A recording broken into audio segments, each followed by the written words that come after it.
Масквічы падтрымалі беларуса-дырыжора, якому трэба было здаваць іспыт у пустой зале Гнесінкі. Быў аншлаг. Сергей Данількевіч нарадзіўся ў Іванаве на Брэшчыне. 6 гадоў ён займаўся музыкай. Скончыў мясцовую школу мастацтваў імя Наполеона Орды. Менавіта там ён засвоіў баян. Настаўніца называла Сергея самым таленавітым вучнем за 36 гадоў. Пасля 9 класа ён пашоў у вучылішча імя Глінкі, а потым паехаў у Маскву, дзе скончыў расійскую акадэмію музыкі імя Гнесіных. У 22 годзе Сергей вярнуўся на радзіму. І яго забралі ў спецназ у Мар'інай Горцы. Падчас службы хлопец не закінуў музыку. Ездзіў на конкурсы патрыятычнай песні, у тым ліку ў Расею. Ён напісаў песню да дня ПДВ і ССА, спяваў пра сувязь спецназу і дэсантных войск. Цяпер Сергей зноў вучыцца ў Гнесінцы, ужо ў магістратуры на дырыжора. Абароны дыпломнага праекта паставілі на 26 траўня на 14:30. Спецыяльнасць творчая, таму і абарона праходзіць у форме канцэрту. Але Сергея засмучала тое, што трэба было выступаць перад пустой залай.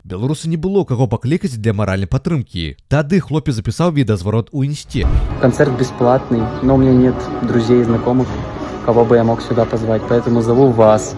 Приходите, буду очень рад видеть. Звярнуўся беларус да незнаёмых людзей, і яны зрабілі для яго цуд. Ролік завірусіўся, а ўсе вольныя месцы на дыпломны канцэрт разабралі за 1,5 гадзіны. У зале быў аншлаг, прыйшлі журналісты. Беларус стаў сапраўднай зоркай. Сергей называе гэты дзень адным з самых шчаслівых у жыцці.